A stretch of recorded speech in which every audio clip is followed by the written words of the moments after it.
Welcome to my channel, World Axis.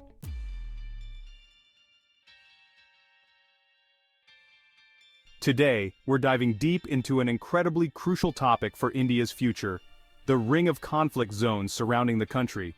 If you've been following the geopolitical climate in South Asia, you'll know that many neighboring nations are experiencing increased instability, and a clear and present danger is forming on India's borders. We'll unpack how these regional conflicts have evolved, what phases they've passed through, and most importantly, what this means for India's strategic and diplomatic future. So let's start by understanding how this ring of conflict came to be.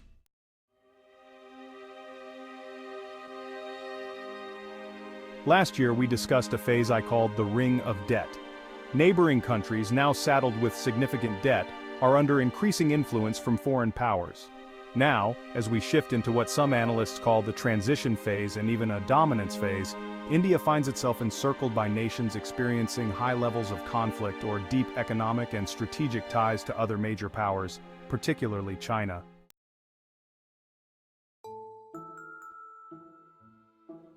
Why is this happening now? South Asia has always been a region of immense importance. As highlighted by Robert D. Kaplan in his 2010 book, Monsoon, the Indian Ocean and the Future of American Power, South Asia is critical in shaping 21st century power dynamics.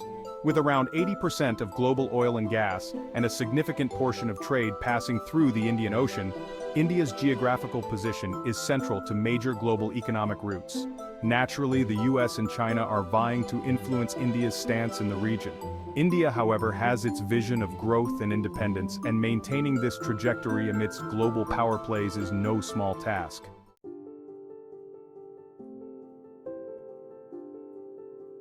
How did we get here? Let's break down the methodology behind the regional influence tactics we see today.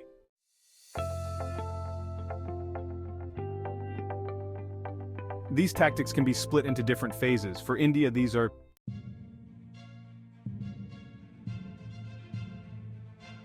masquerading phase, a period where powers appear friendly but have ulterior motives.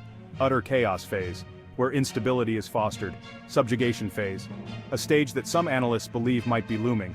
Meanwhile, surrounding countries often go through the charm phase, marked by friendliness and initial investments. Debt and dependence phase, leading to financial reliance. Transition phase, potential regime changes. And finally, the dominance phase, where outside powers exert significant control. During the masquerading phase, India received friendly gestures and messages from both the United States and China. But it's becoming clear that these moves were layered with underlying motives.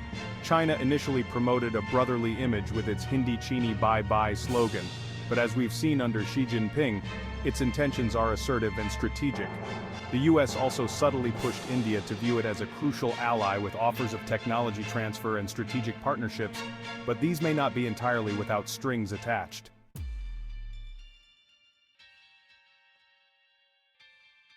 The second phase, utter chaos, refers to a period of heightened instability.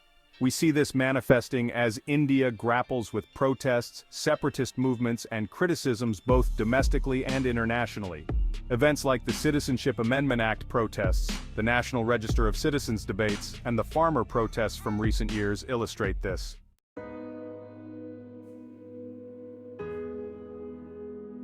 Debt and dependence. The story of India's neighbors. Now let's turn to India's neighbors, many of whom have gone through a debt and dependence phase. Between 2011 and 2016, South Asia received nearly $9 trillion in aid, with large amounts going to Pakistan, Afghanistan, and others. This heavy reliance on foreign funds has created dependence. When countries find themselves in debt, they often become open to external influence as they struggle to manage these financial obligations. For instance, China's Belt and Road Initiative has led to considerable debt accumulation for countries like Pakistan, Sri Lanka, and the Maldives. For example, Pakistan's debt to China has skyrocketed from $7.6 billion in 2016 to over $26 billion by 2022. The result? A significant amount of revenue in these countries goes towards servicing debt, leaving little for domestic growth. When financial dependence reaches a tipping point, countries may transition into the dominance phase, where external powers effectively hold considerable sway over internal affairs. We've already seen this play out in some nations. Bangladesh has felt this weight, and Sheikh Hasina's government faces challenges. In Pakistan, frequent leadership changes keep the country in flux. Nepal, the Maldives, and Sri Lanka all have experienced similar instability. This turbulence in neighboring countries is a growing concern for India.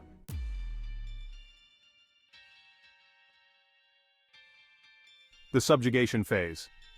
Is India at risk? India now stands on the brink of what some refer to as the subjugation phase.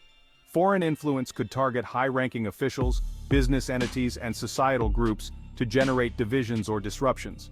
For instance, recent allegations against the Adani Group from foreign investment entities could be considered part of a broader strategy to weaken Indian business interests. Additionally, diplomatic interactions between U.S. representatives and various Indian politicians highlight the complexities of foreign interests within India's political landscape. This brings us to the U.S. and China's high-stakes diplomatic maneuvers. After India's 2024 elections, high-profile American visits, including a congressional delegation meeting with the Dalai Lama, raised questions about the U.S.'s intentions. Meanwhile, tensions with China remain high as seen in border confrontations and diplomatic rifts. Even Russia's relationship with India is under the spotlight, as seen with Modi's sudden visit to Moscow earlier this year.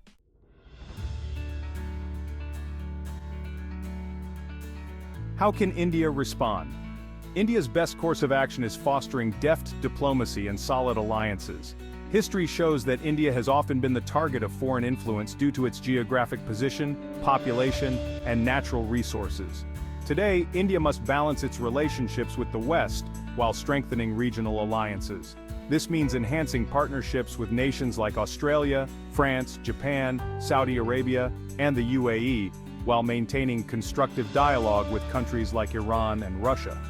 Bringing neighboring countries into India's sphere of influence could also be pivotal.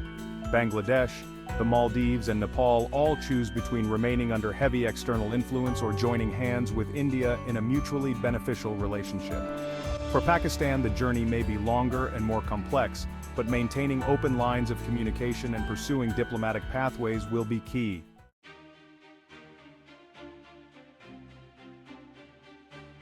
In conclusion, so what does the future hold? The ring of conflict zones is a serious concern, but India can navigate these turbulent waters with careful diplomacy, strategic economic investments, and a focus on self-reliance. Staying committed to an independent growth trajectory while balancing international partnerships will be essential. Thank you for listening to this episode of World Axis. Please like, share, and subscribe if you found this analysis insightful. Let's keep exploring the complex world of global politics together. Thank you for listening to World Axis.